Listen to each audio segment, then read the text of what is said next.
We always joke he's got one of the best names in baseball for a pitcher. It is Janson Junk, who had a spectacular 2025. It's great to see you, man. Thank you very much for joining Jack and I here on the final Marlins Hot Stove Show. This is FanFest 2026. This is your first FanFest, right? Because you were a minor league signee. Yes. You weren't even close to here. No. And now you're here. Yes. What do you think? I've really enjoyed my time today. First seeing everybody. This is like the first time seeing the team again, kind of. So you seeing familiar faces, and then coming out here, interacting with the fans, just seeing the excitement on their face, and the roar from the crowd and everything. Like, it has just been really fun and cool to experience with the guys. It feels like baseball again. Yep. We're getting that little itch, that scratching that itch that we've been waiting for all winter. We were talking about it yesterday. We were like trying to forecast who our best dab up was going to be yesterday. When we were there at the Idiot Day. Who was your best dab up, by the way? Yesterday? Yeah. Norbs. Norby? Yeah. Marcy, it was the cleanest. Like, it was just so firm. Did you get a good dab with Junk? With Junk, it was a firm handshake. Handshake. No, we didn't see him yesterday. But who was your best teammate dab up yesterday? I think probably seeing Phillips again. Philly. Yeah, just like, having an off season, not being around him, and then being back in his presence again. It was just like, it was fun to see him, and it was the same old Phillips, just like we left. So that was a fun one. Now, you didn't experiment with the facial hair at all. You said, what, mustache, I'm going to keep it. Yeah, no, I was going to shave it during the off season, but then it's just so hard. I kind of trimmed it down a little bit the other day. It's your identity. Yeah, exactly. Yeah. Well, I've been seeing we wore your mustaches during your starts. I know. Last year. I love that. Saw that. Yeah. Seeing my old Angels player card, I had baby face, no facial hair, and I'm like, oh, thank God I have this. So it's fun. It's fun. Maybe we'll experiment, but I don't know. I like it. Janson Junk, man, you had an awesome year last year. I just screamed it to the camera and said I don't care about wins and losses as a starter, but I'm going to use yours. Okay. You're 6-4, 110 innings, 77 Ks, 13 walks, a 4 ERA. What was the discussions like for you when your 2025 season ended? You talked to the front office. What was the message to you and what your offseason was going to look like? Yeah, talking to them after the season, it was pretty much, they were proud of what I did. My journey just kind of been kind of crazy, up and down, especially the last few years. So they acknowledge that, take a second and look back at it. Yep. And be proud of what you did this year. For me, I feel like as a competitor, I'm always trying to get better. So it's kind of hard for me to think about my accolades or whatever. The final product is always about what's next. It's a blessing and curse of baseball. It's like, how do I fine tune my process? Where do I get better? So like for me, them allowing me to step back and be like, okay, like, did you watch highlights of yourself to do that? Or no, I didn't. Maybe a few strikeout videos. Yeah, nice. Yeah. But it was kind of just fine-tuning some mechanical things that I wanted to do with the pitching staff, some few pitch. Anything added to the arsenal? No, nothing added to the arsenal. Sorry about that. No, you only have 10 pitches. Yeah, no knuckleball. That would be cool. It's just like fine-tuning some things. Just kind of I've been there where I was kind of searching for something new. Sure. And, I just want to hone in on my strengths, get better, tweak things here and there just to try to gain that extra edge. And that's kind of what the offseason's about, is finding those edges that, that you can find, just get that much better. And I think going into the offseason and finishing the offseason, we accomplished a lot of those, and I'm really excited to go out there and show the fans and show the guys, Janson Junk again. You mentioned the word journey at the outset of that, and I pulled up your baseball reference, and there are a few guys where you have to scroll on the Baseball Reference to get Uh-huh. every single team that Yeah. you played for, but I have to scroll a little bit. Now, 3 years at Seattle U is great, but you've got that at the outset. This is a lot of minor league appearances, man. These are a lot of minor league innings. This is, 606 innings in the minor leagues. Mhm. You mentioned the coaching staff encouraged you to just take a step back and appreciate what you did. How long did you give yourself to take a step back and appreciate what you did? Was it 3 weeks in October? Was it, in Christmas you got to lock in? What was it? Are you saying like when I thought about that journey? Yeah, I guess, and kind of when you feel like you entirely flip the switch mentally to, okay, time to get better for 2026.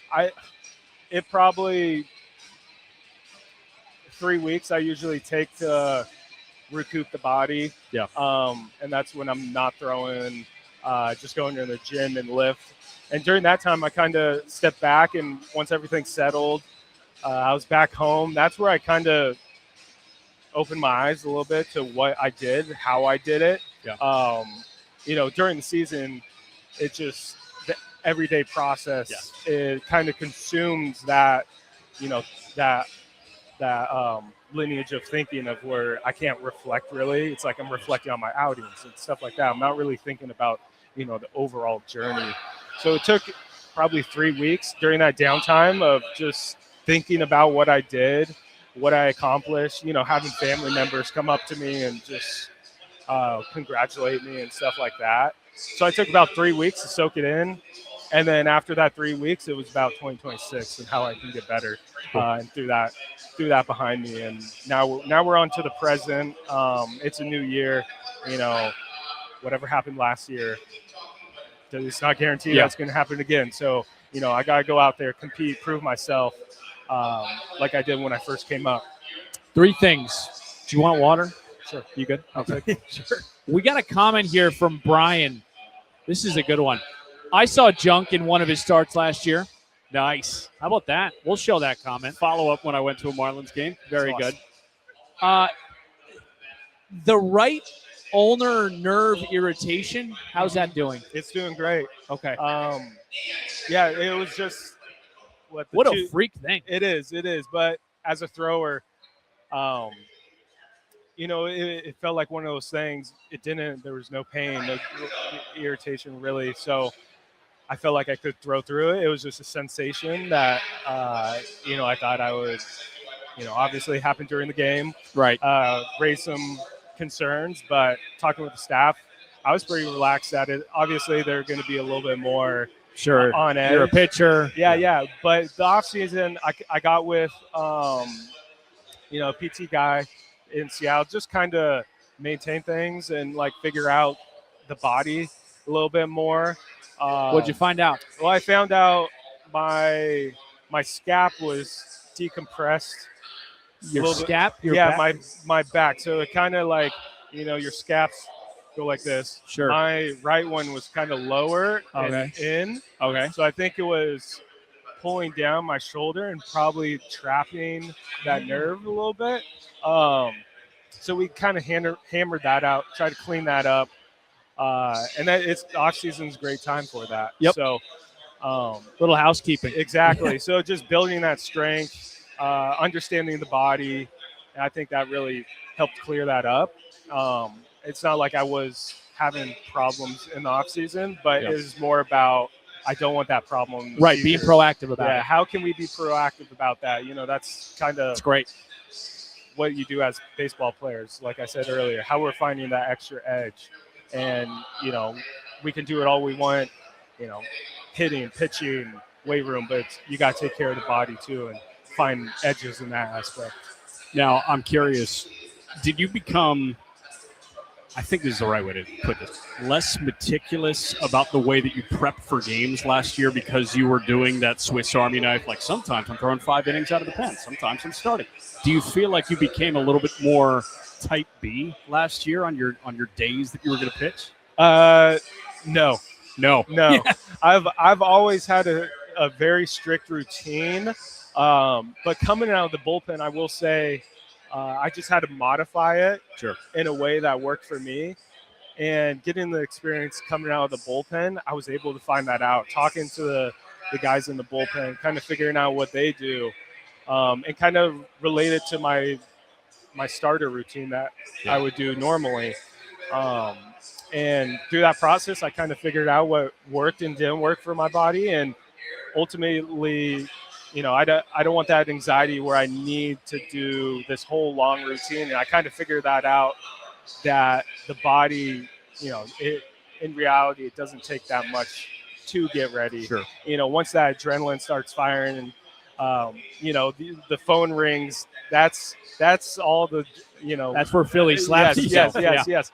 That's where all the adrenaline gets spiked and you're loose as a goose. And I kind of found that process out, coming out of the bullpen. And I think it, helped my routine as a starter out because I didn't have to be as precise. If I didn't get to something, then I wasn't stressed out about it. So I am curious because I feel like we had a couple different Janson Junk moments, right? In Anaheim, that was the first Janson Junk moment where it was 5 innings and it was amazing out of the pen in Anaheim. And we were like, this is awesome. This is great. And then I think about your start in Boston where you went, I mean, you were side by side with Crochet, right? You guys were matching each other frame by frame. Oh, my gosh, yeah. Do you have a favorite outing from last year? I think it's so funny you said it. We just had a question. Favorite road ballpark to pitch at. Cool. So answer Jackson and then answer Ryan.11. I would say the one you just mentioned, Boston. Fenway.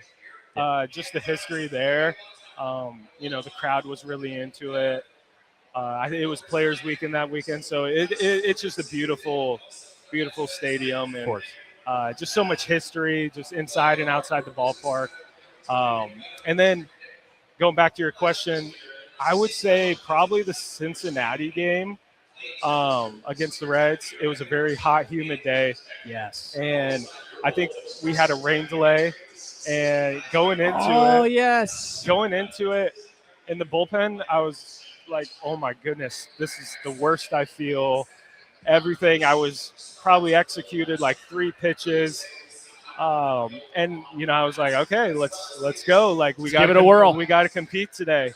And through that process, that first inning, I think I had like 2 walks or something like that. And felt like I couldn't command the zone. I was struggling. It was hot, humid. And, through that process, I just bared down, just something mentally switched. And I ended up going 5 innings, 1 hit maybe in that 5th inning or something. And when you do it, when you perform like that and not feeling well, your confidence just has to go boom. Yeah, and I didn't have any of my stuff, but at the end of the day, it was just bearing down, competing, believing in myself, not folding. In those moments, you can either fold or you can persevere through it and, say, I don't care how I'm feeling. I got a job to do and I'm going to execute. Or you can, let doubt creep in, and that's where things snowball, and usually that tends not to go your way. So I think that Reds outing was, I haven't experienced that, that grit. It's easy when you're throwing well, everything's moving good, you're striking out the world. Obviously, that's that's easy. But when it's a grind and you have to compete, and you're not feeling good, things aren't going your way, and bearing down, I think that moment is just so special. Just being able to do that for the guys behind me, for the staff, and being able to come out that with like 1 hit or whatever, really show that even when I'm not on my A game, it's you like could still we effective. We can still compete. If we reach that mindset, then we can really hone in and compete at any level. Can we break some news here? You are going to start this year. Did they tell you that? Did they tell you you're going to be in the bullpen? Oh no, I haven't had any conversation like that. I wish. All right. My next question then: Edward Cabrera, Ryan Weathers, obviously, they depart. You looking forward to that opportunity to try to take a starting rotation spot? I'll leave it at that. Yeah. Obviously, I love going out there every 5th day and competing. I love being a starter. I really feel like I flourish in that role. But at the same time, I've done both. I've flourished as a reliever, as we saw last year. And I'm just doing whatever helps the team. But obviously, personally, I love starting. I love going out there every fifth day, and I hope I can do that this year. Do you have like conversations with family and friends about the Marlins in 2025? Because there were people that came up to us during the offseason. Were like, they were so fun, man. It was great. I was back in the Midwest, and people were like, they were fun to watch. And I'm sure when you went back to the Northeast, when you go back to Seattle, did people come up to you and was like, you guys were awesome last year? Yeah, that's funny. I did. I went back to Seattle University for their, Is he Scooble? No, he wasn't there. I think big time he had a hearing or something that. I was trying to make a joke. Yeah. He wasn't there, but we had like our first pitch dinner, and just seeing family, community come up to me and congratulate me on not just my success but the team. It was. I feel like we opened a lot of eyes this past year, just like the potential that this team can bring, and I think a lot of these guys have that same hunger, that same mindset that, we want to raise the bar. Let's get better. Yep. How do we do that?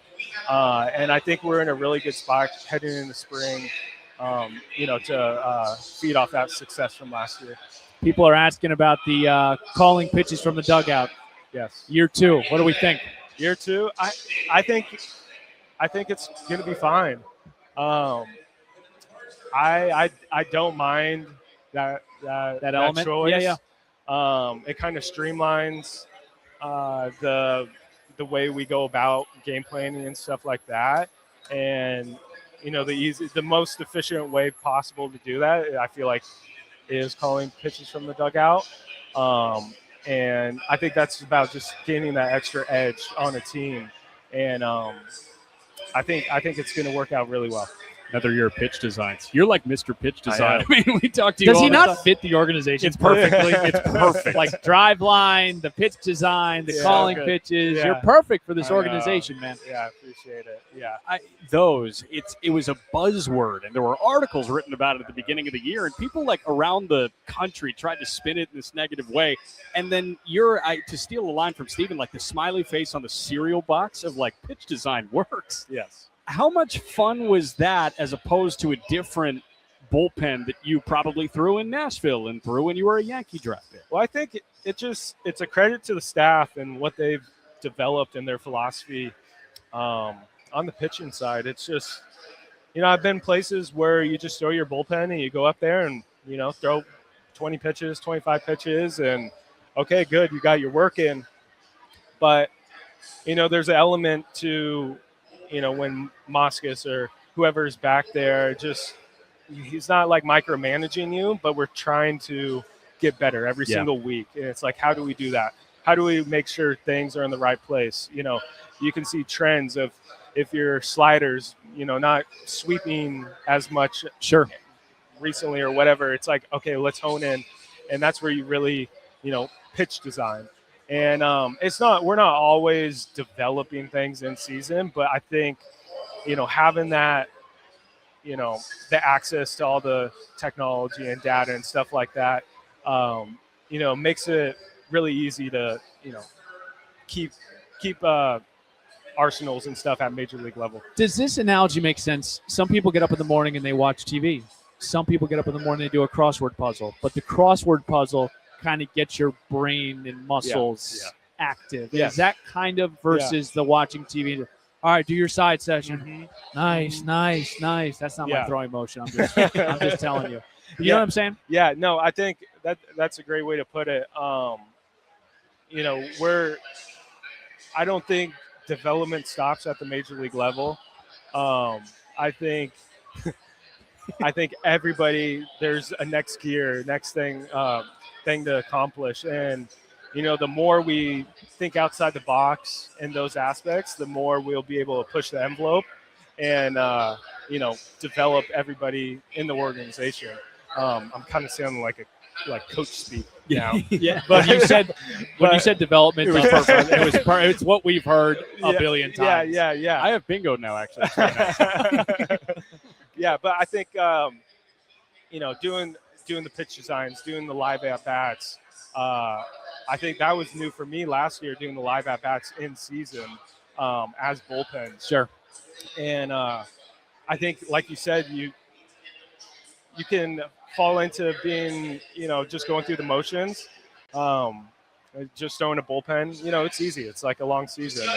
And, we do, hundreds of bullpens. So, adding that extra layer of competition, I think is great for the hitters and pitcher, just because you can find that edge. It unlocks that certain competition in you that you want to get this guy, that you want to have just throwing a normal bullpen. Janson, thank you. Shake my hand with the left hand. I don't want to touch your pitching hand. Thank you so much, Janson. I'm going to touch your throat. Nice to meet you. You're the best. Thank you very much for joining us, man. We're looking forward to seeing you next week. And cheers to a healthy and amazing 2026, man. Thank you for stopping by. Thank you guys for having me on.